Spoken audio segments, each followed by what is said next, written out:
Voilà pour le programme, et puis maintenant, eh bien, je laisse enfin la place à notre invité, Oscar Prasiglia. Merci beaucoup.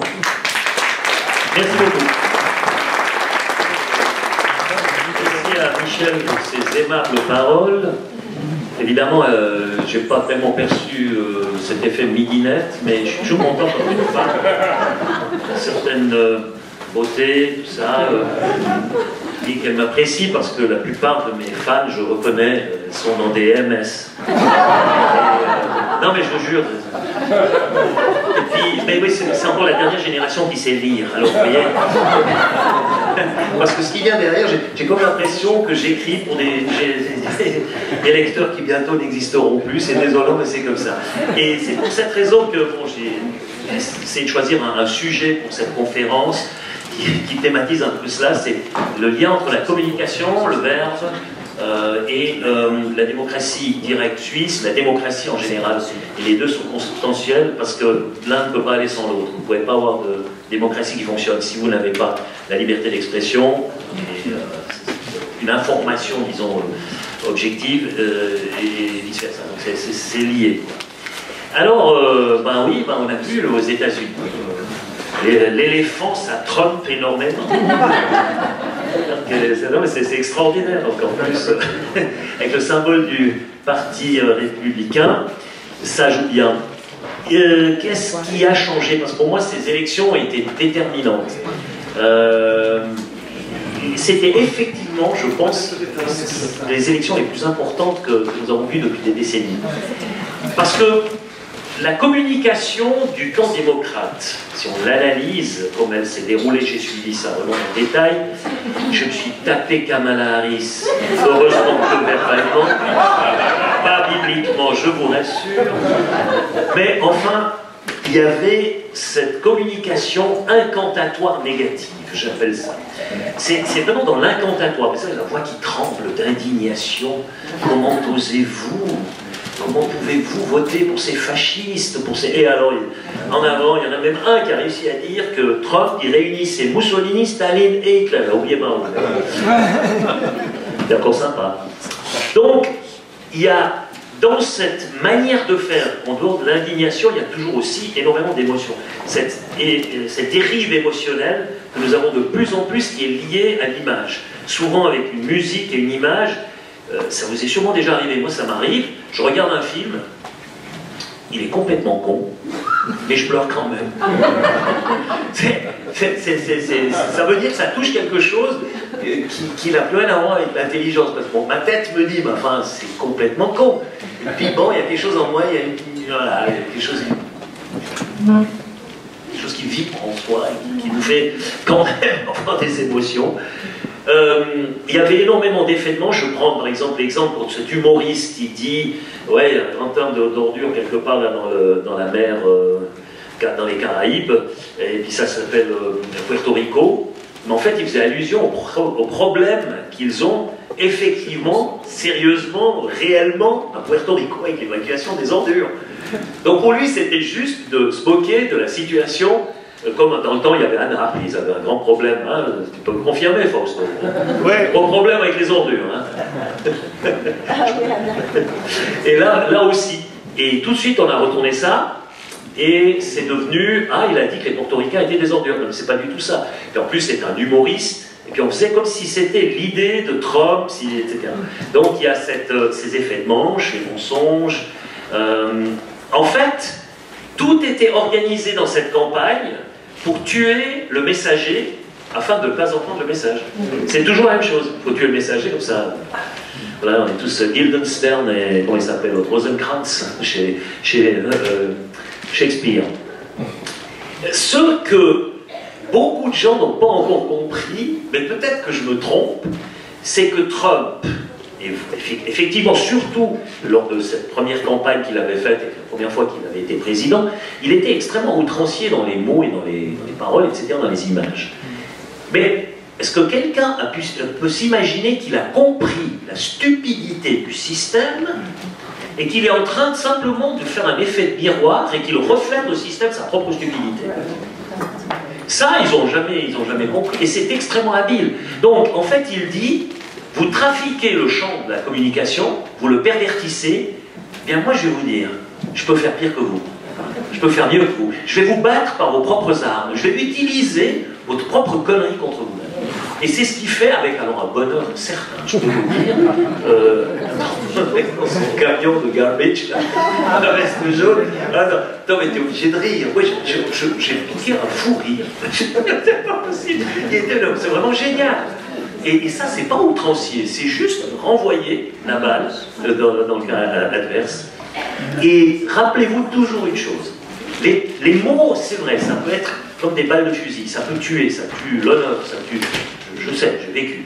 Mais, quelque part, ce qui sauve un être humain derrière les mots, c'est les actes. Et Trump, on peut le descendre, mais c'est d'ailleurs ce qu'ils ont fait systématiquement, c'est sur sa manière de communiquer, sa manière d'être ou de parler, mais quasiment pas sur les actes, quasiment pas sur son bilan. Ils n'ont pas attaqué là-dessus. Moi, quand je n'ai pas été réélu au Conseil d'État, ils n'ont à aucun moment attaqué mon bilan, il était inattaquable. Donc ils ont descendu le bonhomme. On vise l'homme et on détruit l'image du bonhomme, on détruit son honneur. C'est comme ça qu'on arrive à s'en débarrasser. Mais les actes parlent pour les gens. Et vous savez, du blabla, il y en a beaucoup. Moi, je juge les gens par les actes. Et dans les actes, il n'y a pas photo entre Biden et Trump, excusez-moi, mais quand même, il ne faut pas non plus être complètement fou. Donc ce qui se passe, et c'est ce qui se passe aussi avec, par exemple, ce qui s'était passé avec Blocher en Suisse, ce qui se passe avec Poutine, c'est le principe de la diabolisation. D'accord? Donc, qu'est-ce que ça signifie? Analysons juste psychologiquement le phénomène. C'est intéressant. Je diabolise quelqu'un. D'accord? Donc ça veut dire que je vais tuer le messager pour entendre son message. Ça, on a compris. Mais en plus, je le déshumanise. Parce que le diable, c'est pas un humain. Il n'a pas une once, il n'y a plus rien à sauver. Il n'y a pas une once à préserver dans cet être qui est le diable incarné. Poutine est tellement mauvais qu'on ne peut pas parler avec. Alors, le premier problème, c'est qu'on ne négocie pas avec le diable. Donc, on arrête de négocier, la parole n'existe plus, c'est les armes qui parlent. Et donc, il y a du sang qui coule. Ça, c'est le premier phénomène. Le deuxième phénomène, et c'est ce dont ne s'aperçoivent pas ces gens-là, c'est que lorsque je traite l'autre de diable, il y a le petit diable en moi qui montre ses cornes. C'est-à-dire qu'au fond, en le diabolisant et le déshumanisant, je me déshumanise moi-même. Parce qu'en fait, ça devient le reflet de tout cet aspect diabolique qui existe quelque part, plus ou moins avoué dans chaque personne. Enfin, c'est quand même là. Donc je me diabolise au fond moi-même. Ce que je projette sur l'autre, ça retombe sur... C'est comme quand on crache en l'air, on a craché bien sûr. Exactement ce principe-là. Et c'est ce qu'ils n'ont pas compris. Donc si je me suis déshumanisé moi-même, qu'est-ce que je vais faire? Je vais utiliser les mêmes moyens que ce que je reproche à l'autre. Donc Poutine a envahi l'Ukraine, et nous on va envoyer des armes. Et puis alors on va dire c'est pour la paix. Alors je me souviens, c'est le phénomène Baerbock, la ministre allemande des Affaires étrangères qui nous réinvente alors un axiome fondamental. La guerre, c'est la continuité de la paix par d'autres moyens. Je résume sa pensée débile, mais c'est à peu près ça. J'ai vécu pendant 2 décennies ce genre de phénomène. On avait fait une affiche. C'était le Parti radical valaisan, qui avait, enfin, un de ses représentants, qui s'appelait Ribordi, et il avait fait une affiche où j'étais à côté d'Adolf Hitler, et puis c'était marqué dessous, Autrichien, on a déjà donné. Alors, bonjour la xénophobie, je veux dire, il me reproche d'être xénophobe, ben ouais, c'est le premier xénophobe, en faisant ressortir pour faire les tyroliens, on voit très clairement ce que je disais avant, le mécanisme, ce que tu reproches à l'autre, c'est peut-être toi qui le fais. Et donc, ce qui a été un peu dur, c'est ma fille cadette, elle était au collège à ce moment-là, avec 15-16 ans, et puis tous les journaux avaient reproduit l'affiche. Parce que quand vous sortez un truc comme ça, l'idéal c'est de ne pas devoir tirer l'affiche. Moi j'avais utilisé le système. J'avais fait une affiche, on n'a pas tiré un seul exemplaire de l'affiche, elle a fait tous les journaux. Ça coûte pas cher. Ça marche. Mais bon, on n'a pas fait cette manière perfide de descendre un être humain comme ils l'ont fait là. Mais donc, elle va à l'école, elle est au collège, et puis sur le pupitre, il y a le 20 minutes, et il y a son papa avec Adolf Hitler. Donc, alors, je vous rassure tout de suite, mon bilan génocidaire n'est absolument pas à la hauteur, je le reconnais, à part quelques chats que j'ai flingués parce qu'il y en avait trop dans le quartier, c'est tout, donc ça ne marche pas. Ou alors il sentait mauvais, comme il dit Brunel, et imaginez l'insulte pour Adolphe. Je dirais, comparé à un nul comme moi je trouve quand même, il s'est donné tellement de peine avec le plus grand salopard de l'histoire, et il se retrouve mis au même niveau que moi. Moi je trouve que c'est vraiment méconnaître le mal absolu que représentait ce bonhomme. Bon, bref. On m'a fait un autre coup, c'était les messages racistes sur Internet qu'on a fait en créant une sorte d'identité qui était prétendument moi, et on mettait des phrases racistes, et on les faisait passer pour miennes. Et ça a été jusqu'au tribunal fédéral, comme avec l'histoire d'Henri Bordy, et chaque fois ces gens ont été condamnés. C'est marrant, j'ai jamais été condamné pour rien du tout. Je vraiment d'avoir des amendes pour mal parquer la voiture, c'est tout ce que... Mon bilan est vraiment maigre à ce niveau-là. Mais mes adversaires ont été condamnés, mais c'est eux les gentils. C'est ce qui est terrible de constater, quoi. Donc d'aller usurper l'identité d'une personne sur Internet pour le faire passer pour un raciste. Donc ça, mais ça, j'ai mis 7 ans de procédure pour arriver à faire condamner, et ça a été jusqu'au tribunal fédéral. Donc il faut vraiment avoir la foi. La dérive émotionnelle, je l'ai vécue, je me souviens d'un débat particulièrement, mais celui-là, ça me restera toujours parce que c'était un grand moment télévisuel pour moi, et c'était vraiment ce jour-là que j'ai compris comment fonctionne la télé. D'abord, c'est ce que Trump a remarqué lui aussi, c'est pour ça qu'il fait ce qu'il fait. Si vous voulez gagner un débat infrarouge, vous déclenchez les 3/4 de votre cerveau avant, vous avez une chance de gagner. Non, si vous voulez faire dans la nuance et puis parler intelligent, il ne faut pas aller à l'infrarouge. Vous allez perdre le débat, ça c'est garanti. Si vous voulez convaincre celui qui est en face aussi, vous perdez. C'est pas du tout ça l'enjeu. Et alors là, c'était l'histoire de l'arme du soldat. Dérive émotionnelle, on me met qui en face?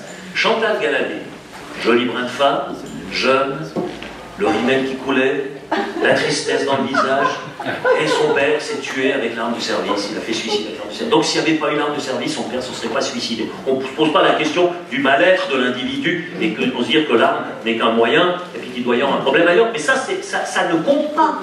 Si vous commencez à argumenter comme ça, vous avez déjà perdu. Vous êtes pauvre, parce qu'elle est belle, elle est triste, il y a son père qui s'est suicidé, tu dis quelque chose, t'es le salaud. Tu peux argumenter, tu peux faire ce que tu veux, t'as perdu. Bien. Je me suis craqué la tête, putain, il faut changer quelque chose. Il faut trouver quelque chose. Ben, c'est se mettre au même niveau que l'autre. C'est-à-dire qu'il fallait la contre-dérive émotionnelle. Donc, tu descends à son niveau, tu deviens aussi con qu'en face, mais là, tu as une chance de gagner. Donc, qu'est-ce que j'ai fait? C'est que bon, on donne la parole à Madame Galladay. Elle me fait son numéro, c'est prévisible, c'est clair, c'est pour ça qu'elle était là. Et alors, Maman Bachi qui se tourne, voilà, Monsieur le Président. Alors là, ma réaction a été très simple. J'ai dit, là, je suis vraiment désolé de ce qui est arrivé à ce monsieur. Ça fait mal perdre son père de cette manière aussi violente, c'est dur, tout ce que vous voulez. Mais moi, vous voyez, un soir, ils sont venus chez moi, je ne sais pas qui exactement, ils ont foutu le feu à ma maison. Et mes 2 enfants aînés à l'étage, s'ils avaient été dans leur chambre ce soir-là, ils seraient morts, étouffés par la fumée. Alors voyez-vous, moi j'ai un flingue. Le prochain qui vient jouer aux allumettes chez moi, il prend brûle au milieu du front. Alors c'est complètement con, je suis d'accord. Mais ça marche. On était un partout et on pouvait commencer à discuter. Donc vous avez mis les pendules à l'heure par une contre-dérive émotionnelle. Ça c'est une des techniques, mais pour vous montrer combien ça se joue plus vraiment au niveau d'un réel débat d'arguments. Vous êtes vraiment dans l'usage de l'image et de l'émotion, contre-dérive, etc. C'est parce que à la télévision, la forme prime sur le contenu. La couleur de votre cravate, à la rigueur, sera plus importante que ce que vous dites. Il y a aussi un autre exemple, c'est si vous avez un adversaire en face de vous, qui, vous savez toujours les arguments, bon, enfin si vous vous préparez au débat, il y en a qui se préparent même pas, mais si vous vous y préparez, vous savez qu'est-ce qu'il a dans son carquois, vous savez quels sont ses meilleurs arguments, là où il y a ses faiblesses, vous allez aussi analyser vos faiblesses à vous, et vous allez essayer d'amener tout le temps la discussion sur le terrain des faiblesses de l'autre, et d'essayer d'éviter que ça vienne sur le terrain de vos faiblesses. Alors vous avez le gars en face, il a le meilleur argument, vous savez que c'est le meilleur qu'il a dans son carquois. Et il le dit, bonne intonation, mimique parfaite, au bon moment, c'est parfait. Et là, ce qui se passe généralement pour des gens non aguerris à ce genre d'exercice, il perd des pédales, il panique. Alors, le moindre rictus, la moindre hésitation dans la voie, le regard fuyant, vous êtes déjà mort. Pourquoi? Parce qu'au moment où lui il fait ça, toutes les caméras, elles se tournent vers vous. Donc quand lui il dit son truc, il ne s'est encore rien passé. C'est vous qui allez accréditer la valeur de ce qu'il vient de faire. Et si la moindre hésitation apparaît sur votre visage, etc., vous êtes mort. Et donc, à ce moment-là, il y a des différentes manières de réagir. Vous pouvez dire, attendez, ça fait 10 ans que vous me répétez le même truc, c'est pas là qu'il y a le problème il est là, vous détournez. Ça, c'est une possibilité. On dit, non mais arrête, vous avez entendu ce que vous dites, non mais c'est risible. On s'en fout. Je ne sais même pas pourquoi vous riez. Mais ça marche. Parce que le public, il perçoit quoi? Ah, il n'est pas en difficulté, il rit. Bien, vous allez dire, mais comment osez-vous sortir une telle énormité de... Non, mais c'est incroyable, je me suis profondément choqué. Enfin bref, mais ce que je veux dire, vous faites le con. C'est ça un débat télévisuel. C'est rien que ça, faire le guignol. Zelensky est très fort là-dedans. Entre autres. Juste pour dire. Donc,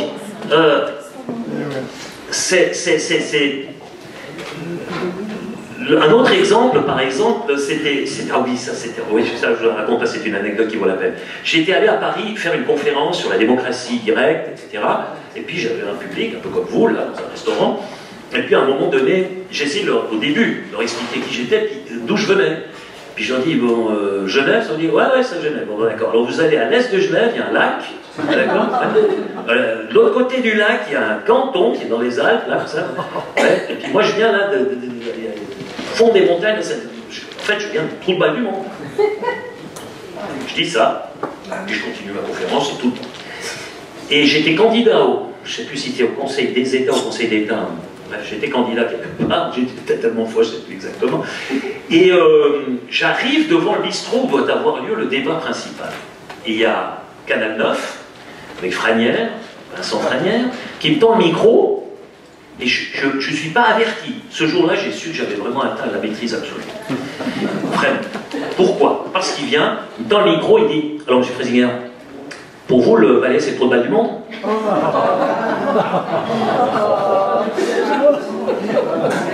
Je sais qu'il a le biscuit, instinctivement. Et je réagis, c'est plus que l'instinct qui réagit, c'est même pas la tête. Réponse, mais évidemment. Voilà, il prend le micro, ça s'attend à tout sur ça. Il s'attend à des dénégations, des trucs, comme Darblay quand il niait, puis après il arrive à lui prouver que... Alors, comment ça, mais vous confirmez? Mais évidemment que je confirme. Pourquoi je ne confirmerais pas? Oui, mais enfin... Puis voilà, c'est lui qui est emmerdé. Puis là, ça m'a déjà donné mais des précieuses secondes où vous inventez un narratif. Alors vu que je suis écrivain, ça aide. Alors le narratif, ça a été... Là maintenant c'est Moulin. C'est voulu. C'est complètement de nos jours, on sait plus.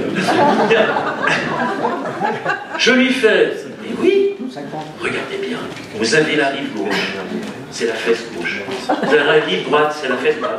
Au milieu, le Rhône, c'est le string. C'est la plus belle paire de fesses du monde. Tout le monde se déplace pour un équipe comme ça. Vous avez gagné. Il faut juste y penser.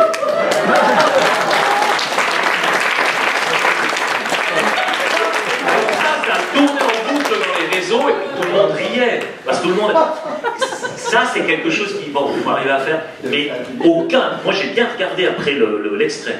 J'ai bien regardé, j'ai bien observé mon visage. Il n'y a pas l'ombre d'une hésitation, il n'y a pas le moindre rictus, il n'y a pas le regard qui fuit. C'est comme si de rien n'était. Mais évidemment! Ça, il faut réussir à faire. Mais avec les années, on arrive. On s'est bien entraîné. Je vais le con, c'est longtemps, ça marche. Au fond, à un moment donné, dans ma carrière politique, j'ai commencé à comprendre que ce système, c'était très répétitif. À la fin, ils avaient de la peine à trouver des adversaires, parce qu'ils avaient peur de moi. C'est incroyable. Ils avaient peur. Ils ne trouvaient plus, sur certains sujets, ils ne trouvaient pas d'adversaire. Ils disaient, mais c'est pas possible, on téléphone à tout le monde, parce que personne ne voulait se faire étrier, genre avec caméra. Alors, mais pour moi, c'était devenu ennuyeux, parce qu'au fond, c'est comme un kaléidoscope. Vous avez la verroterie des pierres au fond, et en fait, les configurations changent, mais les pierres sont toujours les mêmes. Et ça devient ennuyeux. Vous pouvez tourner, enfin, à un moment donné, c'est bon, on a compris, il y a des cailloux, puis ils tournent, c'est toujours les mêmes. Ce qu'il nous faut, au fond, rechercher, c'est un diamant, pas une verroterie multiple. Un diamant, et ce diamant s'appelle la vérité. Il faut aller vers un message de vérité, c'est ça qu'on recherche, et pas ce jeu qui finalement, trop de lumière nuit à la lumière. J'avais tellement les projecteurs sur moi que finalement, je commençais à ne plus savoir qui j'étais vraiment. Parce qu'avec ça, j'étais soit diabolisé, soit idéalisé. Mais j'étais ni l'un ni l'autre. Je suis un être humain normal, avec les mêmes problèmes qu'à tout le monde. Comme tout le monde, au milieu de la nuit, à un certain âge, on se lève une fois pour aller pisser. Mais c'est normal. Mais ouais, ce que je veux dire. Et Trump, c'est pour ça qu'il a gagné. Il était lui-même. On peut aimer ou pas, mais il est lui-même. Avec ses particularités, son phrasé tout à fait, et puis sa voix. Il a une manière de parler qui lui est propre. Et j'avais aussi développé un peu ça. On va aller à un autre, c'est des uns qui donnent, une bande de pleux, qui n'a pas foutre, tu en connais aussi. Hein, ouais. On s'est créé un personnage, mais maintenant il est un peu prisonnier parce qu'au fond, Constantin joue du Constantin, se joue lui-même. Moi ce soir je fais du phrasing. Hein. Bien. Je continue. Pourquoi une communication factuelle est-elle indispensable à la démocratie? Mais comment voulez-vous, et on a vu durant deux votations, une a été même annulée, celle sur l'histoire des couples mariés qui en fait payent beaucoup plus d'impôts, ils ont moins d'AVS à la fin, etc. Bon, il y avait là, et les informations qui avaient été données par la Confédération étaient fausses. Donc on a annulé le vote carrément. Et puis il y a eu plusieurs autres votes, une fois c'était le département des finances, et les chiffres étaient complètement erronés. Mais comment voulez-vous que les gens prennent les bonnes décisions si on ne leur donne pas les bonnes informations? C'est ça le problème. Et moi, je me souviens quand j'étais au gouvernement, ils étaient encore sur le mode de mon prédécesseur, c'est-à-dire qu'ils me racontaient ce qu'ils pensaient que je voulais entendre. Mais à un moment donné, ça a amené, par exemple, quand j'ai posé la question si le cas de Lucie était possible en Valais, Lucie, elle s'était faite trucider par un des prisonniers avec qui elle était allée promener dans le cadre d'une thérapie moderne, etc. Ils ont été acheter le couteau ensemble, encore avec lequel il lui a tranché la gorge. Et j'avais posé la question si le cas était possible en Valais. Ah, tous les grands docteurs, les gars qui sont payés 200 000 balles, les chefs de service de l'État du Valais, qui m'ont dit non, c'est absolument impossible. Le chef de prison, le chef de police, il y avait le chef juridique, il avait dit c'est pas possible. Donc, préparez-moi une réponse pour le Grand Conseil, parce qu'il y avait une interpellation, et je réponds ce qu'on m'a dit de répondre. Sauf que, en descendant du Haut-Valais un jour, je m'arrête à Ganges pour un pot de départ d'un des gardiens de prison de Crépon. Et puis, ils sont là, une quinzaine de gardiens de prison. Et puis, bon, on prend un verre, tout ça, ils étaient très contents que je passe. Bon, ça n'arrive pas souvent, c'est un pot de départ d'un gardien de prison. Et puis, dans la discussion, à un moment, je tourne la phrase « Heureusement que le cas de Lucie n'est pas possible en Valais ». Et là, j'ai vu la tête qu'il faisait. Il dit « Attendez, je dis une connerie, là. » Puis alors, il y en a un qui fait est-ce que tu veux la vérité ou tu veux qu'on te raconte des bobins? Je dis non, je veux la vérité. Dites-moi, est-ce que c'est possible? Bien sûr que c'est possible. Comment? Pourquoi? Et ils m'ont expliqué exactement dans quel cadre c'était possible. Par exemple, s'il y a un Pramont, où il y a des gens qui ont tué et violé, c'est des mineurs, mais ils ont tué et violé. Si une nuit il se retrouve que les deux responsables de la surveillance de la prison, même s'ils sont... Il a par exemple une crise d'appendicite aiguë et doit être amené directement à l'hôpital, il y a eu des cas où une des gardiennes, seule, est allée avec Michel au médecin. Alors c'est complètement débile. Je dis, mais vous êtes fous, c'est pas vrai, ça se fait ça. C'est arrivé. J'ai provoqué mes gaillards. Attendez, vous foutez ma gueule ou bien? Non seulement je passe pour le roi des cons parce que j'ai donné une réponse de nulle, mais en plus, comment voulez-vous qu'on puisse remédier à ce problème, qu'on puisse donc éventuellement sauver des vies? Parce que vous m'avez donné les mauvaises informations, je ne peux pas le faire. Donc je veux la vérité, même si elle est désagréable. C'est que ça qui nous fera avancer. Arrêtez de me prendre pour mon prédécesseur qui voulait entendre que des jolis mensonges. Je n'ai pas envie de ça. Et même si c'est rude, dites-moi quand quelque chose ne va pas, ou si vous voyez que je fais quelque chose de faux, là aussi il faut me le dire, tu es en train de te planter, puis après vous argumenter. Bon, ben, c'est ça qu'il faudrait avoir comme attitude. Mais c'est pas possible. Même les gens, je crois, les électeurs, souvent, ils préfèrent celui de la belle cravate, le gominet. Là, lui, il a endossé le costard de sa fonction. Moi, j'ai jamais endossé ce costard. Je suis resté comme j'étais. Oui, je mettais des costards, mais ça faisait un peu drôle. Je n'ai plus jamais mis de cravate depuis. Le 6 novembre, attendez, non, j'ai pas fini ici. Au fond, la question est de savoir, pour les politiques, c'est une question quand même essentielle. Vous êtes là pourquoi? Est-ce que vous êtes là pour simplement exercer le pouvoir et que le pouvoir est une fin en soi? Donc vous mettez vos fesses au chaud sur un siège, ou bien est-ce que vous êtes là pour le bien commun? Vous êtes là pour servir la communauté. Vous allez dire, bon, il y a des problèmes, on va essayer de prendre ces problèmes et puis trouver s'il y a des solutions, mais c'est très modeste. Ça peut être des problèmes qui, pour les gens, sont importants, pour vous, ça semble pas important, c'est bien moins important que de vouloir sauver la planète comme tout le verre, d'accord? Mais vu que c'est au-delà de mes moyens de sauver la planète, bah, je peux peut-être au moins régler ton problème, enfin, je peux faire modestement quelque chose. Mais dès le moment où vous avez les fesses calées sur un siège, au Parlement, puis que vous vous dites, ah non, je suis arrivé, alors que ce siège, normalement, c'est juste le point de départ d'une action possible. C'est juste ce qui vous donne une légitimité d'agir politiquement pour le bien commun. Non, je suis sur mon siège, maintenant, à moi les conseils d'administration. Je suis très heureux d'annoncer ici que je n'ai jamais eu un seul. On m'a fait des propositions, mais j'ai toujours dit non, parce que j'estimais que ce n'était pas compatible. Je suis représentant du peuple, je ne dois pas servir aux intérêts particuliers. Donc, vous êtes là sur votre siège, à moi les conseils d'administration, et je vais rester le plus longtemps possible sur ce siège. Hein, parce que, franchement, j'ai dû me casser les couilles pour l'avoir. Maintenant, je suis dessus, je vais y rester. Bien. Le problème, c'est que toute votre énergie vitale, elle va descendre du cerveau jusque dans votre cul. Et vous savez ce qui va en sortir. C'est ça le problème de la politique. C'est exactement, je crois que c'est résumé, c'est une image saisissante, particulière, mais c'est ça le problème. Et alors que si vous vous dites, je suis là, mais le siège, si je le perds, c'est pas grave, pour peu que toutes mes actions que j'ai faites, elles aient eu pour but d'améliorer quand même les choses pour mes concitoyens. Le 6 novembre, au fond, que nous venons de vivre, c'est à mon avis la faillite du système médiatique, aux ordres subventionnés, parce qu'ils se sont lamentablement plantés. Et ils ont eu en face d'eux, il faut bien se dire qu'il n'y a pas que Trump. Il n'y avait pas que Trump. Ils avaient encore d'autres personnes à côté, et un particulièrement, c'est Elon Musk. Quand il a racheté Twitter, c'est vrai que ça a été un coup de boutoir dans le système trop parfait pour être vrai. Parce qu'il a quand même ouvert les réseaux à justement plus de vérité, ou disons plus de liberté d'expression. Bon, on essaye constamment de lui faire pression, vous avez vu, hein, c'est pas gagné, il doit se battre tout le temps, il menace de lui fermer, de l'interdire, de lui faire des amendes pas possibles, etc., etc. Mais il a quand même réussi un coup là qui est complètement débile. Et puis au début, il a licencié la moitié du personnel. Et il y avait un autre. Et pour moi, celui-là, il est emblématique, c'est Joe Rogan. Le fameux blog, c'est le blogueur number one dans le monde. Où Kamala Harris, évidemment, on ne va pas aller avec ce pecno-là, rasé, hein, qui ressemble au bûcheron canadien qui vient de tuer un ours. Donc ça, on ne va pas là-dedans, donc c'est en dessous de sa dignité.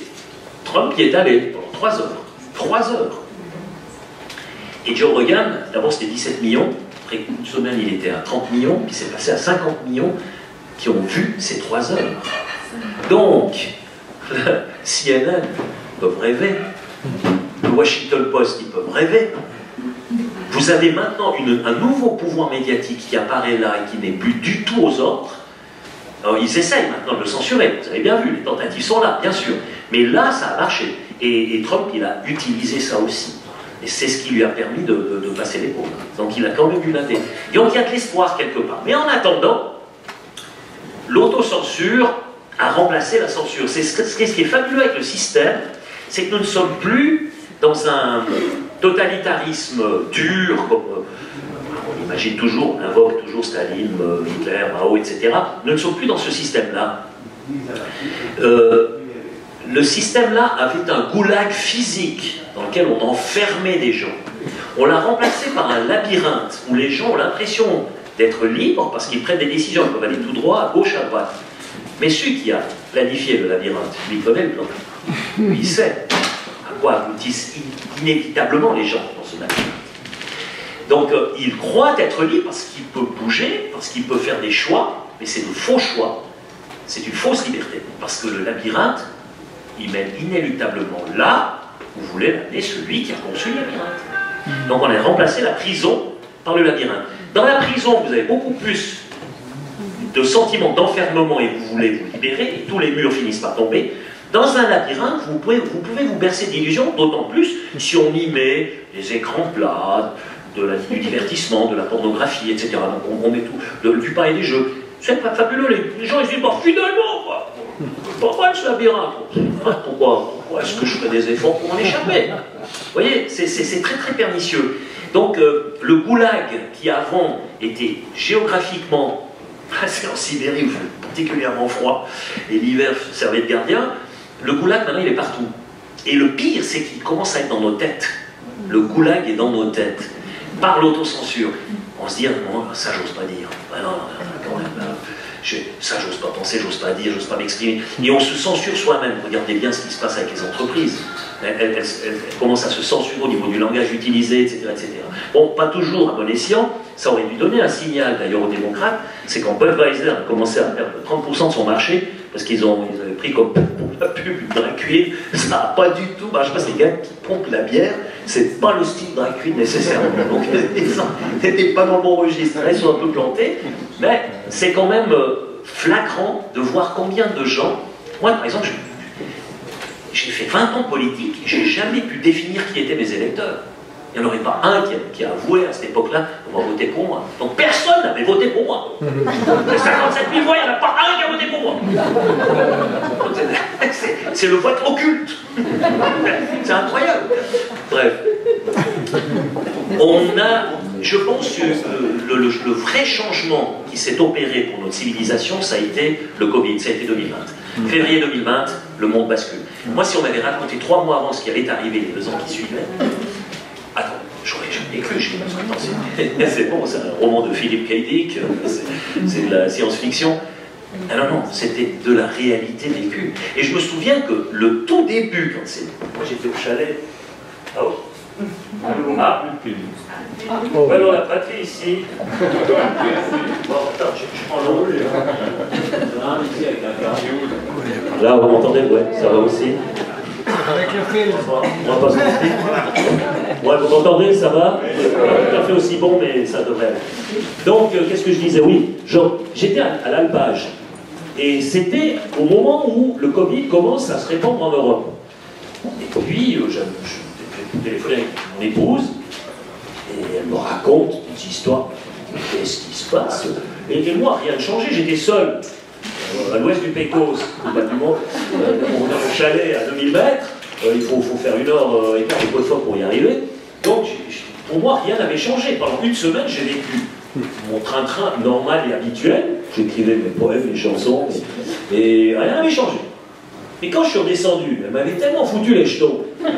Quand je suis arrivé à Albinem, elle m'avait dit, tu fais bien attention qu'il n'y ait personne. Alors j'ai attendu qu'il n'y ait personne, j'ai plongé vers ma voiture, j'ai ouvert la porte, je me suis foutu, elle m'a dit, dans la dernière fois, et tu prends pas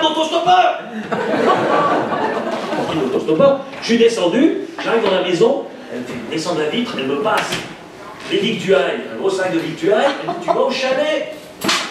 Tu te planques là-haut, parce que t'es personne à risque, les histoires de semaine et tout ça.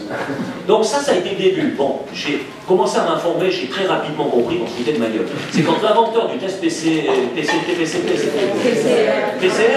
il disait que ce test n'avait pas du tout été fait pour ce genre de choses. Donc c'était fait pour les laboratoires, et puis que si vous aviez le moindre reste d'une grippe qui traînait encore, ça vous faisait positif au Covid. Donc, parce qu'il s'est tourné trop la manuelle. Bref. Donc, le Covid, ça a été un premier changement monumental où on s'est aperçu de la fragilité de la démocratie et de la puissance de la communication. Parce que, franchement, c'était incroyable de... Ah, c'était... Voilà, là, ça va mieux. Merci, voilà, ça va. Merci, Paul. Excusez-moi. Là, on s'est aperçu que tous les médias, les politiques, Big Pharma derrière, qui arrosaient tout le monde avec de l'argent, il y avait des protocoles qui existaient, qui fonctionnaient, qui étaient même présentés à la télévision, par exemple, par le chef de la clinique universitaire de Zurich. Je l'avais entendu, il a dit, moi j'ai un protocole, je sauve 80% de mes patients qui ont passé 80 ans. Je les sauve. Et on m'interdit d'appliquer le protocole. Pourquoi? Parce qu'il fallait qu'il n'y ait pas d'autres protocoles possibles pour qu'on puisse obliger au vaccin qui était expérimental et que la loi est claire, on ne peut pas appliquer aux gens un produit expérimental s'il y a d'autres protocoles existants. C'est pour ça qu'ils ont tout interdit. Ils ont tout interdit. Bref, mais ça, je ne veux pas vous faire le Covid, vous avez tous, je pense, suivi comme moi, c'est énorme les escrocs. Ensuite, le deuxième coup de boutoir qu'il y a eu, ça a été la guerre en Ukraine. Mais la guerre en Ukraine en soi, ça n'a pas suffi, il a fallu Gaza en plus. Parce que ce que ça a provoqué, c'est le... Alors c'est incroyable, ça a démasqué le double langage de l'Occident. Parce que tout ce qu'on sanctifie à Gaza, on le condamne en Ukraine. Et puis je peux vous dire, Gaza c'est pire. Parce que les Russes, au moins, quand on voit le nombre de victimes en 2 ans et demi de victimes civiles dans le conflit ukrainien, il y en a très très peu, relativement peu. Et là-bas, en une année, il y en a 10 fois plus. Donc, parce que eux, ils font carrément, c'est les tapis de bombe. Hein. Donc, il reste de Gaza, ils rasent tout. Alors que les Russes, eux, ils ciblent quand même des cibles militaires. Et souvent, c'est les missiles anti-aériens ukrainiens qui retombent sur les immeubles. Et c'est là que ça fait des victimes. Bref. Parce que les Russes ont des missiles extrêmement précis. Ça, il faut quand même leur laisser. Bref, le double langage. Et le Sud global, qui au début avait voté pour sanctionner cette attaque des Russes, vous avez vu en une année et demie, ils ont complètement basculé de l'autre côté. La Russie n'est plus du tout isolée. Au contraire, c'est l'Occident qui commence à être isolé. Et de là, on a découlé les BRICS, avec ce qui devient de plus en plus puissant. Je ne fais pas non plus tout le détail de cette nouvelle manière de concevoir le vivre ensemble entre les nations, c'est-à-dire multipolaire, on négocie les yeux dans les yeux, et chacun peut payer avec sa monnaie originale, on fait des convertisseurs, donc c'est quelque chose qui est quand même prometteur, donc ça, c'est la fin de la domination du monde par le dollar. Parce que le dollar, on est en otage la planète entière, ça c'est clair. Et la Suisse est bien placée pour savoir ce que ça veut dire. Donc on avait à un certain moment, on était dans le 32-33% de la... On gérait le 32-33% de la fortune privée mondiale, on est descendu maintenant à 20-22%. Donc, et s'ils peuvent détruire la place financière suisse, les Américains, ils le font. Les Américains n'ont pas d'amis. C'est Kissinger qui a dit, il n'y a qu'une chose qui est pire que d'être l'ennemi des Américains, c'est d'être leur ami. C'est ce que nous sommes en train d'assister donc à la faillite de l'empire du mensonge, donc du fric pour le fric. Malheureusement, nous, la Suisse, on est dans le dispositif, heureusement qu'on ne fait pas partie encore de l'Union Européenne. Dire qu'il y a encore des cons qui veulent adhérer à l'Union Européenne, non, c'est pas... Non mais pincez-moi, non mais c'est pas possible. C'est... Non, là, il y a des trucs. Ça dépasse l'entendement. Mais le problème, c'est que nous allons aussi en pâtir. C'est que mes enfants, vos enfants, nos petits-enfants, moi j'en ai 5 des petits-enfants, ils vont en pâtir. Et c'est ça qui me désole. Parce que on est placé dans... Si on était comme la Corse, une île quelque part dans le Pacifique, ça irait mieux. Enfin, la Corse n'est pas dans le Pacifique, mais enfin, je veux dire, au milieu de la mer, ça irait mieux. Mais là, on est entouré par l'Union Européenne, et là, ça rend un peu plus difficile. D'autant plus qu'on a sacrifié notre neutralité qui était notre meilleure protection. Parce que regardez les Finlandais. Les Finlandais, ils étaient neutres. Ils avaient une frontière commune avec la Russie très longue. Ils profitaient des matières premières russes bon marché, ils profitaient du tourisme russe, le tourisme finlandais est en train de s'effondrer maintenant complètement, donc ils vivaient bien et en bonne entente avec leurs voisins russes. Et tout à coup, il a fallu qu'ils veuillent participer à l'OTAN. Alors ils deviennent tout à coup partie prenante, belligérants, potentiels. Ce qui veut dire quoi? Ça veut dire qu'ils sont en train de construire à coup de millions un gros mur, une grosse barrière entre les Russes et eux, qu'avant ils n'avaient pas besoin. puisqu'ils étaient neutres, ça les protégeait, cette neutralité. Et ensuite, l'OTAN maintenant veut éventuellement placer des missiles ou des bases militaires en Finlande. Ça veut dire qu'en cas de déflagration mondiale, une des premières cibles qu'auront les missiles russes, ce sera la Finlande. Bon, maintenant, les Finlandais, ils sont comme ça. Alors que s'ils étaient restés neutres, ils étaient protégés par cette neutralité qui était reconnue par tout le monde. La Suisse, en plus, en plus gros avantage encore, parce que c'est une neutralité encore bien plus ancienne. Donc notre neutralité nous a permis de faire des bons offices, d'être actifs dans l'humanitaire et de réellement agir pour le bien et pour la survie des citoyens du monde. Et là maintenant, on n'est plus du tout crédible. On fait partie du camp de l'OTAN. Vous savez que le pays qui a prononcé le plus de sanctions contre les Russes, c'est la Suisse. Dans le monde, c'est complètement débile. Mais qu'est-ce qu'on a comme ça? Pas loin là-haut, mais c'est pas loin. Alors, ça arrive quand, au fond, on est dans un stade où il n'y a même plus de mensonge. Parce que si vous parlez de mensonge, vous présupposez qu'il y a une vérité. Ah ouais, sinon le mensonge ne fait pas sens. Mais Nietzsche, à un moment donné, il avait écrit des textes où il disait on est au-delà du bien et du mal, on est au-delà du faux et du vrai, tout est aussi vrai que son contraire. Donc dès le moment où vous êtes dans un monde où il n'y a plus de vérité, il n'y a plus de mensonge, il n'y a plus de vérité. C'est pour ça que ces gars, ils peuvent mentir, ils peuvent raconter n'importe quoi. Moi, quand je vois Kamala Harris dans l'église, invoquer le bon Dieu, Joy cometh through, souvent il disait, son langage biblique anglais, là, des prêcheurs américains. Mais je ne sais pas si le bon Dieu, il serait pro-avortement. J'ai peine à croire. Ça me semble un peu incompatible. Et ça marche. La nana, elle vient là, elle joue à l'évangéliste, et elle a un langage quasiment comme un curé ou un pasteur. Et ça passe. Bon, non, ça n'a pas passé, heureusement, au niveau des élections. Donc les gens ne sont pas complètement cons. Ça me rassure, les Américains, ils ont encore quelque part un instinct de survie. Alors, Animalia, le fameux livre, question, eh bien, ça, c'est mon camion poubelle. Trump, lui, il avait le garbage, non, je sais pas comment ça s'appelle. Et moi, ça, c'est mon camion poubelle. C'est donc un camion poubelle littéraire pour contrer l'insulte. J'utilise l'arme du rire, ce qu'a fait Trump aussi. Il ne s'agit pas de contredire la forfaiture, d'argumenter contre, mais de la laisser s'exprimer. Dans ce cas-là de plus grotesque. Si vous voulez combattre ce genre de forfaiture, il faut qu'elle puisse s'exprimer. Il faut juste l'étaler de tout son... et dans toute sa splendeur et son côté grotesque. C'est ce que j'ai fait dans ce bouquin. Je suis parti de la phrase de Joseph Borrell qui disait que l'Occident était un jardin et le reste du monde serait selon lui une jungle. Alors je me suis dit, tiens, ça c'est fabuleux. Eh bien, on va faire l'exercice, on va appliquer la recette, le Great Reset de Klaus Schwab. Il avait écrit un bouquin qui s'appelle...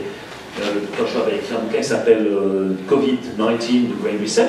Pour lui, le Covid, c'était une chance pour créer ce nouvel ordre mondial et ce nouvel être humain, ce nouvel homme qu'il voulait créer. On n'ose plus dire, ce nouveau... Et je me suis dit, on va essayer de faire ça dans la jungle africaine. Alors, il n'y a que des animaux dans le bouquin. Et alors j'ai découvert toute la richesse de la faune africaine en même temps. Il y a beaucoup plus d'animaux, je comprends, mais des trucs incroyables. Il y a alors, des noms mais incroyables et qui étaient... J'ai trouvé pour chaque rôle correspondant à un rôle dans la société humaine, j'ai trouvé l'animal ivoire. Quand Yuval Harari, j'ai entendu dans une interview qu'il a donnée il y a 2 mois ou 1 mois, il a dit si Trump remporte les élections, c'est la fin du nouvel ordre mondial. Alors heureusement. Et il disait ça avec un ton de regret, n'est-ce pas? Nous on se réjouit. Alors ça c'est une décadence joyeuse, parce que je dis s'il y a une décadence, au moins qu'elle soit joyeuse. N'est-ce pas? Il y a un exemple, c'est Robert Musil, pour moi la plus belle plume qui ait jamais écrit en allemand. Il a écrit un roman qui s'appelle 1800 pages. C'est un roman qui s'appelle L'homme sans qualité, der Mann ohne Eigenschaften. Et c'est exactement ça, c'est la fin de l'Empire austro-hongrois avant la Première Guerre mondiale. C'est sur cette phase finale où en fait cet empire est complètement décadent, il est vermoulu. Mais c'est une décadence joyeuse, ce qui a permis finalement à Schnitzler et Klimt à faire leur tableau, à Freud de développer la psychanalyse. Il y a le meilleur champ d'action que la Vienne bourgeoise de cette époque-là, mais c'était pourri comme civilisation, elle devait s'effondrer. Mais il le fait avec un ton et un humour, mais tu ris tout le temps, c'est tellement fin, c'est tellement intelligent. Donc c'était un peu le modèle, et je lisais justement ce livre au moment où j'ai écrit le mien ici. Le moyen donc le plus efficace de dénoncer le mensonge, c'est de lui donner la parole, par j'utilise trois mises en abîme principales. La fable, c'est des animaux qui se font la gueule, sans s'apercevoir qu'on se fout de la gueule de soi-même. C'est comme ce que faisait La Fontaine, etc. C'est un peu la fable, c'est assez classique. Ça, c'est pas particulier. Il y a la ferme des animaux qui utilise aussi ce moyen. L'humour, alors le rire, au lieu de s'énerver, puis comme elle faisait Oriana Fallaci, c'est puissant, c'est bien écrit, mais en fait, elle s'énerve et c'est la colère qui s'exprime. Moi, je me suis dit, mais non, rions, allez, foutons-nous de leur gueule, c'est ce qui est le plus efficace. Parce qu'ils sont encore contents, s'ils arrivent à nous énerver, ils ont déjà gagné au niveau de l'énergie. Et puis alors, c'est une genre extrêmement littéraire, il y a un jeu verbal à toutes les pages, partout. Les mots, je joue avec les mots, les sons, les allitérations, les figures de style, etc. Les citations de grands auteurs que je glisse dedans. Il y a des pensées de Nietzsche, mais si on ne connaît pas le texte original, on ne s'en aperçoit pas. Donc on peut lire ce livre au premier, au deuxième, au troisième, et même au 4e degré. J'ai su que c'était au 4e degré quand l'éditrice a voulu me corriger un passage. Je lui ai dit, mais non, c'est du 4e degré. Pas jusque-là, mais si. Bon, allez, osons tout, soyons fous. Donc, il y a 4 animaux qui sont là, sur la voiture. Le bouquin est très soigné. Ces 4 animaux-là, qui sont les 4 handicapés. Il y en a un qui est myope, l'autre il est trijambiste, l'autre il est sans défense, il manque les défenses. Et puis, il y en a un qui est myope. Un myope, et puis l'autre il est bon. Voilà. Donc, au fond, c'est la fragilité de ces animaux qui va leur permettre de triompher de la machine parfaite. Cette ingénierie parfaite à la Heidegger qu'on veut imposer à la jungle, eux vont triompher de cela par leur animalité, traduisez l'humanité. Et au fond, je pense que ce qui va nous sauver, c'est qu'on peut chasser le naturel, mais il reviendra toujours au galop. Il reviendra toujours au galop. Et ce qu'on essaye, c'est vraiment de dénaturer l'homme. De dénaturer aussi les lois fondamentales de la nature.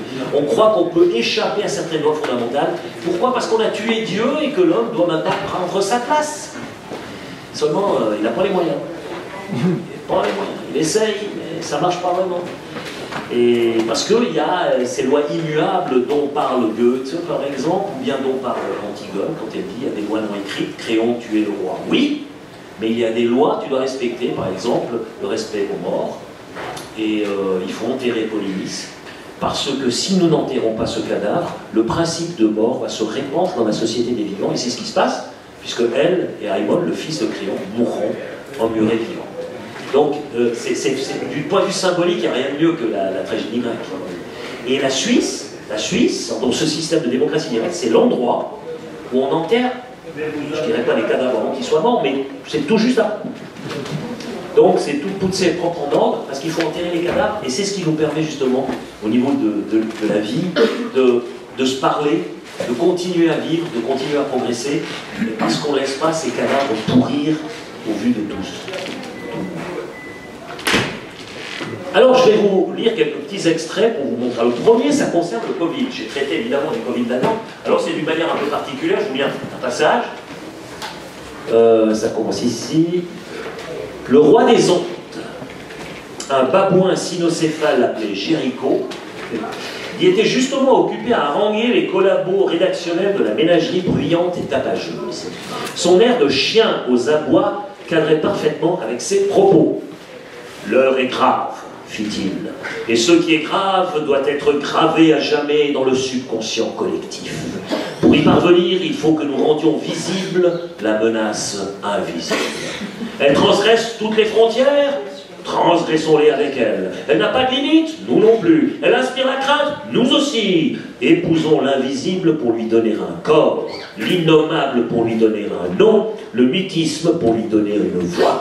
Déferlons sur la jungle audio et la savane visuelle comme un troupeau de gnous en rut, enjambant tous les obstacles ou passons leur au travers comme la corde du rhinocéros en l'air. Osons singer la vérité, ce qui exige de nous d'optimiser, de stéréotyper et de polycopier la communication en l'animalisant. Du correspondant frappadingue, rhino-renifleur et rôdeur, à Informatrix, la grue omnisciente, de l'aigrette ardoisée, gazette de bureau, au cormoran buvard, un copiste ayant oublié d'être moine, toute l'assemblée fit entendre des cris enthousiastes à ces paroles. Jusqu'à ce jour, poursuivit le babouin d'un air de plus en plus canin en raison du chien qui le percutait de l'intérieur. J'étais assez content de cette image. Nous étions condamnés à faire du ramdam pour une raison précise, pour quelque chose de concret, ce qui était ennuyeux et débilitant. Désormais, nous allons enfin pouvoir faire tout un ramdam pour rien. À partir de rien, nous serons tout. Tonnerre de sabots percutant le sol, de claquements de bec, de chointements d'ailes défroissées et de rugissements de tigres se découvrant un moteur. La bête médiatique était lâchée, la jungle allait être gavée d'une supra-vérité salvatrice à faire tomber les cocos des cocotiers sans les secouer. Le capharnaüm sonore qui s'ensuivit et que les perroquets répercutaient machinalement comme il se fût agi de vocables chargés de sens, engrossés par la nécessité et pétris d'utilité, prit une telle ampleur qu'on se fût cru transporté dans un monde où les ondes pouvaient devenir des images, des émotions et s'incarner dans des actes. La vérité virtuelle prit la réalité mensongère à la gorge et lui fit bruyamment entendre raison. Frappés sans répit par les babouins communicateurs, les tam-tams se mirent à relayer l'alerte pandémique d'un bout à l'autre de la terre africaine. D'un jour à l'autre, les animaux furent décrétés potentiellement malades de la peste jaune. Une peste d'autant plus pernicieuse qu'elle restait cachée dans les replis de la peur collective. Si elle fut affublée de l'adjectif jaune, c'était uniquement dû au fait qu'on crut avoir identifié son origine au Levant. Fut-elle venue du couchant, on lui qualifiait de peste rouge, du nord de peste blanche et du sud de peste noire. Mais là, son invisibilité ne pouvait être autre chose que jaune. Le pandémonium sonore orchestré par le babouin parvint à rendre malades même les animaux qui pétaient la santé. La plus dure des sourdes d'oreilles en eut le tympan ébranlé. C'était toujours dans l'air, comme une sombre menace. Ça ne désenflait pas, ça vous mettait un de ces bourdons dans l'oreille. Et c'était repris en écho par tous les tam-tams du Cap à la Cyrénaïque, de Madagascar au Sénégal. Les ondes atteignaient les endroits les plus reculés et pénétraient les derniers recoins de l'animalité craintive pour rendre les animaux malades, non pas de la peste, mais de la peur. Au point que ceux qui avaient mauvaise vue regrettaient de ne pas être plutôt frappés de surdité. C'était à se demander si ce n'était pas le tam-tam plutôt qu'un virus qui répandait la peste. Et puis je continue sur ça, c'est toujours sur ce sujet-là, donc du Covid. Il en allait de la survie de l'espèce animale menacée, après tout. C'est pourquoi il était du devoir du comité du salut public et de son plumitif importé de traquer impitoyablement ceux qui ne voulaient rien entendre, comme tel fennec critique et dédaigneux à qui l'on coupa les oreilles, arguant que des antennes de telle ampleur ne pouvaient être sourdes et que leur porteur devait forcément être un simulateur. Lorsqu'on lui avait tiré l'oreille pour lui rappeler qu'il devait protéger l'immense solitude du désert en se protégeant de lui-même, il avait prétendu ne pas entendre de cette oreille. On lui avait donc tiré l'autre, ce à quoi il osa répondre qu'il ne l'entendait pas de celle-ci non plus. On en conclut que c'était l'entendement du cerveau qui posait problème, non pas celui de ses esgourdes, et qu'il ne perdait donc rien à en être privé, d'où la punition exemplaire et néanmoins respectueuse qu'il suivit. Il faut punir les oreilles pour éduquer le cerveau, fit le juge. Il est guéri, complètement guéri, conclurent les tam-tams. Un lémurien qui commit un acte négationniste impardonnable en hurlant excédé que la peste soit du tam-tam fut pelé vif. Sa peau fut tendue précisément sur un tam-tam afin qu'il eût à tout jamais le bien commun dans la peau. Un peu tendu au début, il propagea dès lors sans relâche « Je suis malade, complètement malade », dont la justesse le frappa d'un seul coup, puis d'un autre coup, puis d'un autre coup encore. Avec le temps, il se détendit. Par la suite, on fit la peau à bien d'autres asociaux, complotistes et propagateurs de peur qui mettaient en péril la santé et la sécurité publique. Un tamarin à crête blanche Animal médecin et chamant dans l'âme, vous le reconnaissez? Sud de la France, Marseille, eut l'outrecuidance de relativiser le danger décrété par l'officialité en appliquant avec succès un traitement à base de plantes médicinales.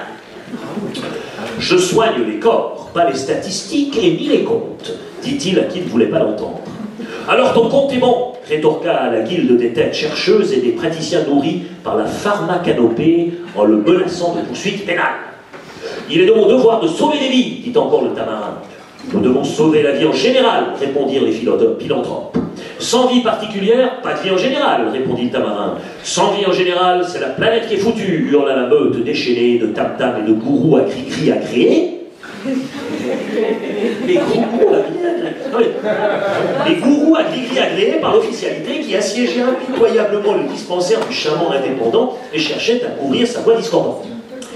Votre santé, notre bien, clamaient les marabouts et guérisseurs autorisés qui avaient compris que l'altération de la santé représentait un capital à exploiter.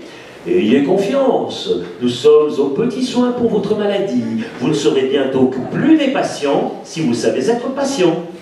Impatients, les patients devinrent des cobayes.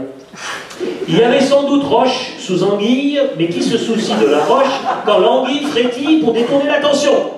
Les tam-tams se chargeaient de perforer de leur affût le plafond de la réflexion inutilement critique. Ça, c'était pour le Covid. Oui, je ne vais pas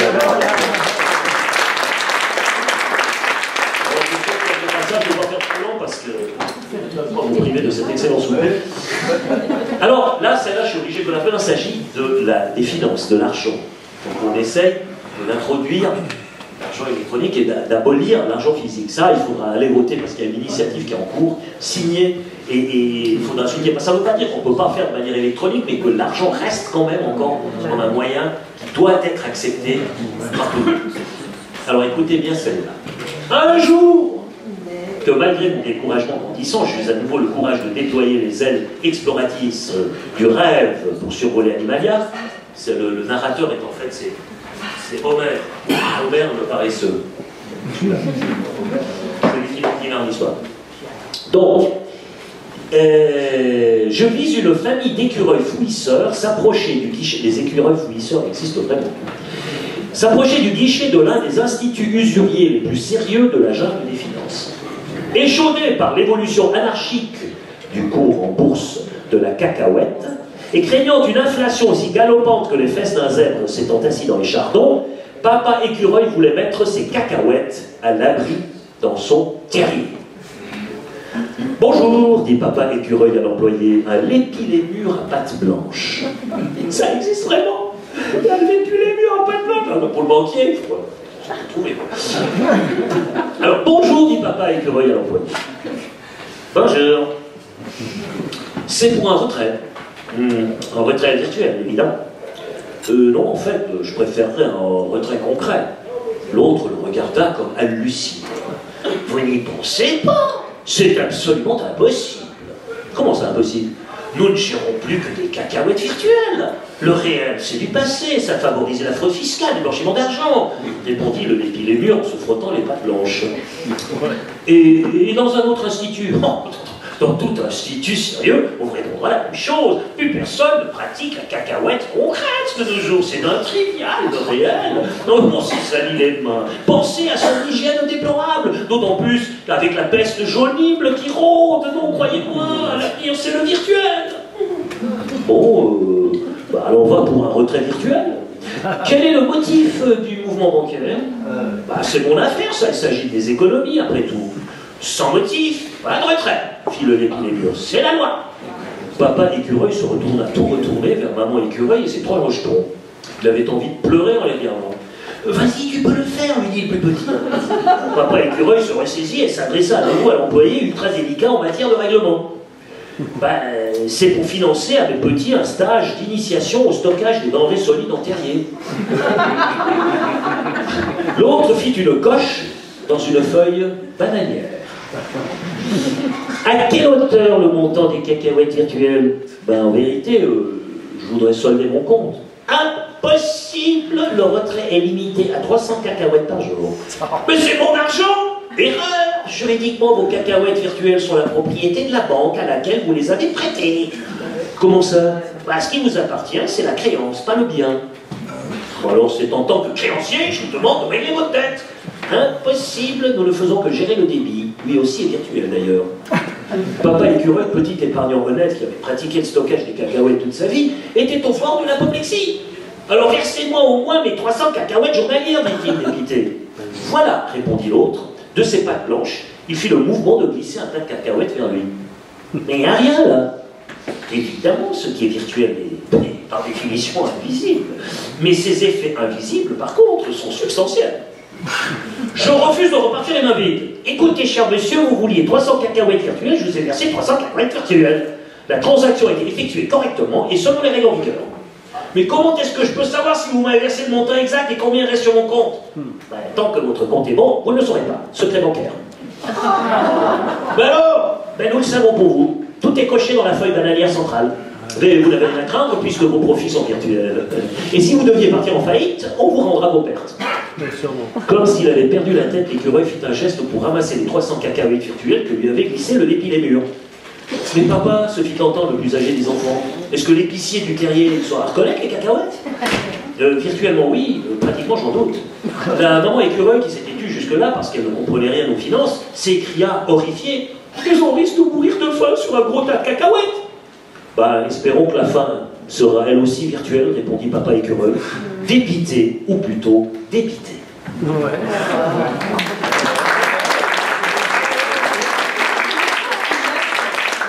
J'adore ce qu'on peut faire avec la littérature, c'est extraordinaire. J'adore vraiment. Bon, je vais vous passer le walkie. Je crois que. Oh non! Alors, le walkie, ça c'est la cancel touch, c'est-à-dire réécrire le passé. Là, il y a toute une scène maintenant.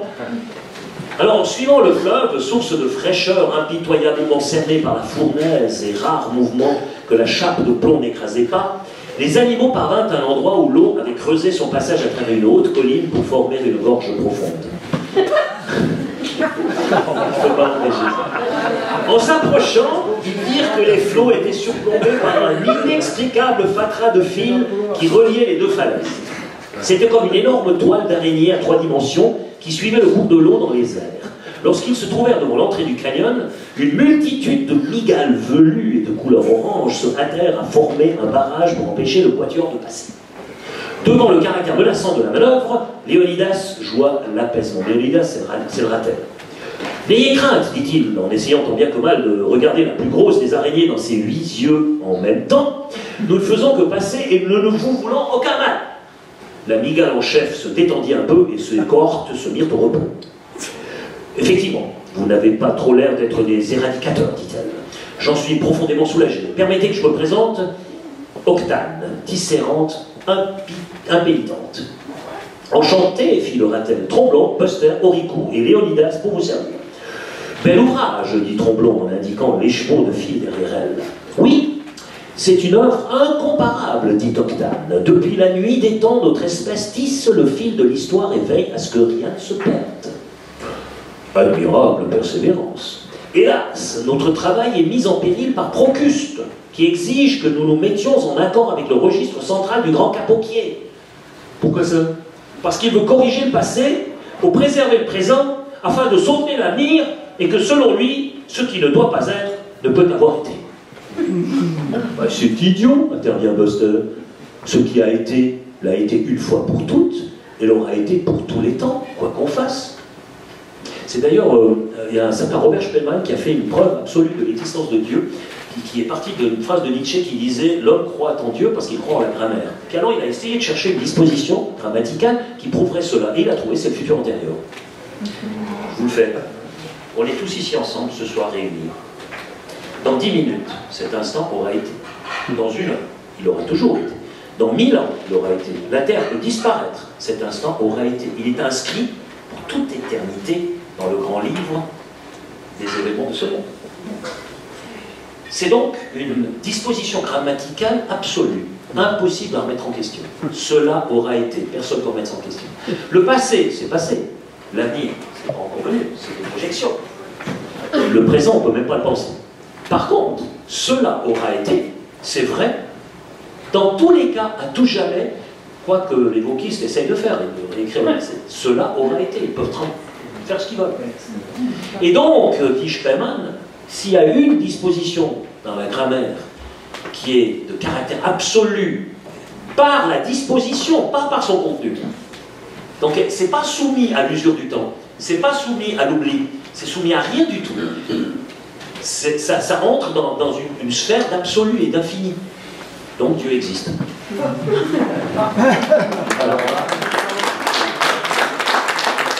Bon, là, je fais une digression. Mais j'ai quand même réussi à mettre du Robert Spemann dans le texte. Bien. Eh bien, Procuste, lui, pense pouvoir éradiquer certains éléments du passé qu'il juge intolérables. On repasse au mode disco. Non de bleu. Moulin rouge. Allez. C'est l'entrée. Depuis des mois, il envoie ses foutus volatiles couper un fil par-ci, un fil par-là. Ce faisant, ces irresponsables déstabilisent l'espace spatio-temporel en créant de regrettables trous de mémoire, car tout se tient, tout est relié dans la trame de la vie. En coupant ne serait-ce qu'un seul fil, on modifie la totalité de la toile, puisque l'énorme structure de la mémoire ne tient justement qu'à un fil formé par le temps. Par leur action, les éradicateurs ont perclus la mémoire vive du monde, de pans entiers d'oubli, si bien qu'elle commence à avoir des absences, comme le cerveau d'un vieil animal qui, avec l'âge, perd sa mémoire. Ainsi, ils ont tiré les dents de la mer en effaçant le grand requin blanc. Prétendant combattre la schizophrénie, ils ont fendu en deux les grands singes du passé pour séparer le king du kang. Ils ont éradiqué Mercran, le loup-garou de Baskerville, dépecé la chair de Cannes, le tigre, harponné Bobbing Dick, le cachalot violeur, et cloué le bec du petit oiseau lubrique, glissant sur la mauvaise pente qui s'est échappée du Polanski. Je suis complètement salé. Bon. Finalement, ils ont coupé les ailes de Vlad, la chauve-souris suceuse de sang, étranglé Gargouille, la grenouille à baiser non consenti. Une telle amputation de la mémoire collective nous laisse désemparés. Ce n'est pas que toutes ces manifestations soient à la gloire de l'espèce animale, certes non, mais elles sont nécessaires à la vérité de ce qui fut. Or, sans vérité, la culture chancelle. Nous nous efforçons bien sûr de limiter les dégâts en raccommodant les trous, mais ne pouvant négliger de tisser le fil du temps qui suit son cours au jour le jour, nous n'avons pas assez de ressources pour réparer les dommages causés au passé. Voilà qui est regrettable. Comment pourrions-nous vous aider? Le seul moyen, c'est d'arrêter cette folie à la source. C'est-à-dire, il faut détruire le registre central pour libérer la mémoire subconsciente du monde qui, elle, ne perd jamais rien. Tant qu'elle est trafiquée et figée en surface par la pseudo-mémoire du grand capoquier qui veut réécrire le passé pour mieux pouvoir réduire la vie à l'idée qu'il s'en fait, la vérité ne correspondra pas à la réalité et les animaux continueront à dépérir. Observez bien la toile derrière moi. Sur la gauche, vous trouverez des trous signalant l'éradication des massacres commis par les fourmis rouges et les termites révolutionnaires qui furent de grandes catastrophes et des erreurs historiques d'envergure. Or, comment voulez-vous apprendre de vos erreurs si vous les effacez? C'est à croire qu'à l'aide de l'oubli, le nouveau système cherche à reproduire les erreurs du passé.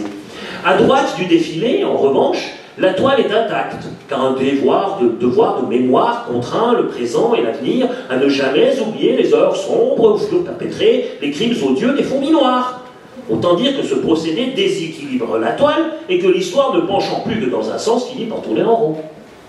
Au milieu, une ribambelle de petits blancs indique l'étendue de l'expurgation des mauvaises pensées du passé pour que celui-ci devienne innocent et pur comme l'avenir radieux que l'on souhaite construire. Le problème, c'est qu'un mensonge par omission entachant le passé revient toujours par des voies détournées pour faire mentir l'avenir. Remarquable analyse, exclama Buster. Tu as dit qu'il faut que nous arrêtions la folie à sa source, dit Léonidas à Octane. Ça se recoupe avec les conclusions que nous avons tirées des sages conseils d'un serpent à sornette qui nous a recommandé de vaincre le flux du temps. Selon notre interprétation de cette phrase énigmatique, la solution au problème d'Animalia se trouve à l'origine du Pangani. C'est bien possible, répondit Octane. En remontant le fil du temps, sans le trafiquer, vous devriez revenir à l'origine de toute chose et aboutir à la vérité. Tu peux compter sur nous, dit Orico. Nous allons lui libérer les neurones à la vie. Noble tâche. Je vous encourage de tout cœur. Sauvez la mémoire subconsciente du monde et vous sauverez son âme. Vous ne rendrez pas l'animal meilleur, mais la vie sera plus supportable, je vous l'assure. Maintenant, souffrez que nous prenions congé et vous laissions à votre mission, car d'innombrables fois sur le métier, il nous faut remettre notre ouvrage. Respectueux de la trame de la vie dont les migales tissaient au jour le jour la mémoire, les 4 compagnons contournèrent le défilé et rejoignirent les rives du Pangani quelques lieues plus haut. Ça pour la cancel culture et le wokisme.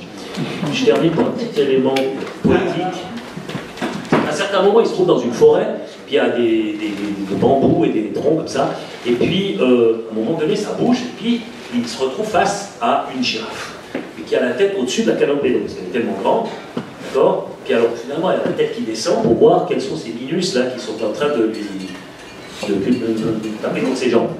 Et il s'agit de la girafe du nom de Belle de l'air. Vous voyez venir. Belle de l'air. En fait, c'est féminin de Baudelaire.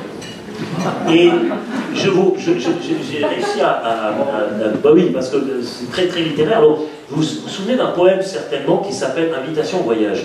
Mon enfant, ma sœur, songe à la douceur d'aller là-bas vivre ensemble. Aimer à loisir, aimer à mourir au pays qui te ressemble. Les soleils mouillés de ces ciels brouillés pour mon esprit ont les charmes si mystérieux de tes traîtres yeux brillant à travers leurs larmes. Alors ici ça donne, les 4 compagnons pensifs marchèrent quelque temps en silence, soudain Buster s'arrêta abruptement, le regard rêveur et déclama sa propre version de l'invitation au nuage. Là c'est au nuage. Je maudis mon sort quand ma muse dort, bercée par des vents trop calmes. J'élève mon corps et brave la mort en montant sur une palme. D'être à sa hauteur va m'ouvrir son cœur, ma passion déploie ses ailes. Mais tombant de haut, je me romps les os au pied du panier, sans elle. Très bonne la chute de ton histoire, dit Tromblon, le plus sérieusement du monde. Bien. Alors ça, c'était pour montrer l'aspect très littéraire. Ici, c'est carrément une strophe, donc c'est exactement le maître de la phrase, de cette phrasée du poème Invitation au voyage de Baudelaire. Et j'ai dans tout le texte, c'est une jaille effectivement très très littéraire. Il y a des extraits que vous allez reconnaître du Baudelaire, du Rimbaud, du Verlaine, et à tout point de vue. Pourquoi j'ai fait ça? C'est pour montrer que c'est une mise en abîme. Lorsque, en lisant ce texte, vous êtes constamment confronté, comment dire, au jeu des mots. Vous prenez conscience, c'est comme quand la mise en abîme dans le théâtre, quand on dévoile la technique de scène, ou bien dans le film Et la nave va de Fellini, quand on voit que en fait, le bateau qu'on a suivi pendant tout le film, en fait, il y a l'hydraulique qui est révélée, etc. Et là, en faisant prendre conscience chaque fois, en faisant prendre distance par rapport à l'illusion référentielle, en soulignant le jeu avec les mots, les assonances, les allitérations, les citations, etc., vous obligez le lecteur chaque fois à prendre du recul. Et ce texte ne veut pas que vous entriez dans un thriller où on est complètement pris par l'action. On ne se rend même plus compte de la qualité des phrases. On s'en fout finalement. Parce que c'est juste l'action qui nous porte. Et ça, j'ai voulu éviter. Et là, vous êtes constamment, vous butez sur des jeux de mots. Vous êtes obligé de rire. Donc, vous riez, vous arrêtez la lecture, et vous prenez conscience de la chose. Donc, c'est la mise en abîme. Et j'ai utilisé vraiment, c'est Brecht qui avait principalement utilisé ça dans son théâtre. Il avait commencé avec ça. Et je l'ai appliqué dans son... Voilà. J'en arrive donc à la fin de cet exposé un peu littéraire, politique, enfin un mélange un peu spécial. Je serai ensuite à disposition là-bas derrière pour ceux qui ont déjà les livres, vous pouvez venir les faire signer, comme ça je les dédicace. Ceux qui voudraient se porter acquéreur d'un des bouquins, il n'y a pas de problème, j'ai là-bas quelques exemples. Il y a non seulement Animalia, là vous savez tout, il y a encore 2 exemplaires de l'histoire d'un voyage d'un sourd-muet, qui est sourd-muet de naissance. Il va devenir complètement aveugle parce qu'il a le syndrome de Usher, et puis il a Asperger, son autisme, et il a des problèmes d'équilibre, et avec ça, il a fait 2 400 000 km de voyage dans le monde, 61 pays, tout seul.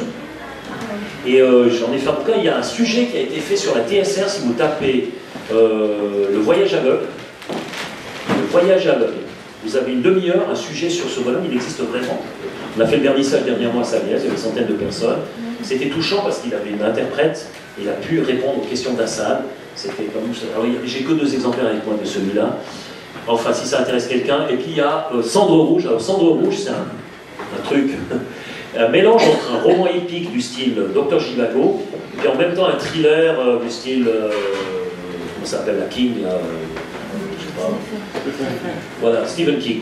Donc vous avez le mélange, le thriller et le roman épique. Vous avez une description de ce qu'était le système communiste dans ses heures les plus sombres, entre la révolution russe et ça s'arrête 2 ans ou 3 ans avant la mort de Staline, quelques années avant la mort de Staline. Il y a 5 lignes narratives, et c'est comme une partie d'échecs, parce que vous avez un interrogateur, la Tchéka, qui est à Moscou, et il joue une partie d'échecs contre un inconnu. On ne sait pas qui est cet inconnu. Mais au fur et à mesure qu'on avance, c'est comme dans une partie d'échecs, au début tout reste assez ouvert et flou. On ne sait pas exactement vers où vont les choses.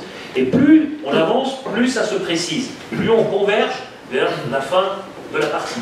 Et là aussi, vous avez toutes ces lignes narratives qui suivent en fait le voyage du bonhomme, parce qu'il va quitter Moscou, il va absolument savoir qui est cet adversaire qui a réussi à faire une première partie match nul avec lui, donc un pacte, et qui, entre lequel il a proposé une deuxième partie, parce que lui se prend pour le plus grand joueur d'échecs du monde, et il utilise les échecs pour torturer les prisonniers, donc il pervertit les règles de l'échec, au contraire de la nouvelle des échecs de Zweig, où le jeu d'échecs sauve le prisonnier. Ici, il va pervertir les règles comme on s'est fait dans le bouquin, pour les obliger quasiment à les porter à la limite de la folie pour qu'ils avouent tout ce qu'ils veulent entendre.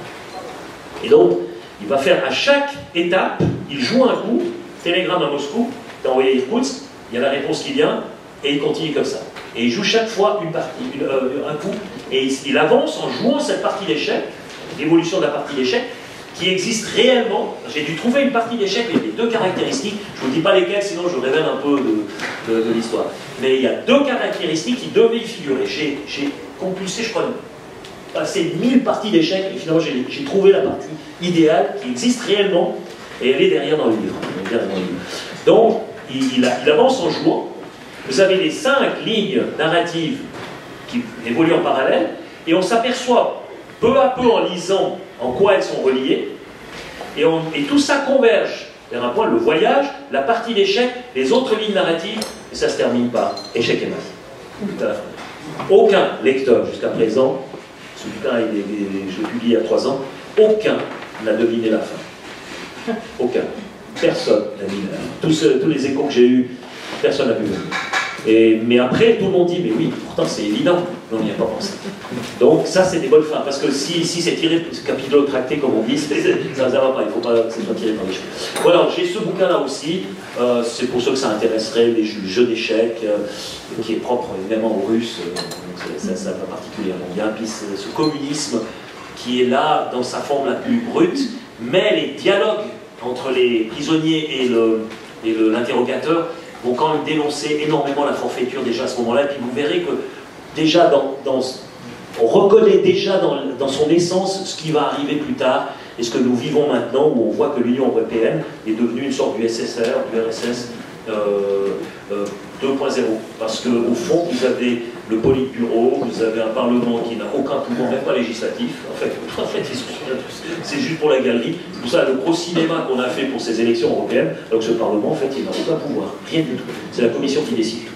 Et donc, c'est pas du tout démocratique, ça fonctionne exactement comme l'URSS, simplement que c'est un totalitarisme doux, qu'avait annoncé Alexis de Tocqueville dans De la démocratie en Amérique en 1830.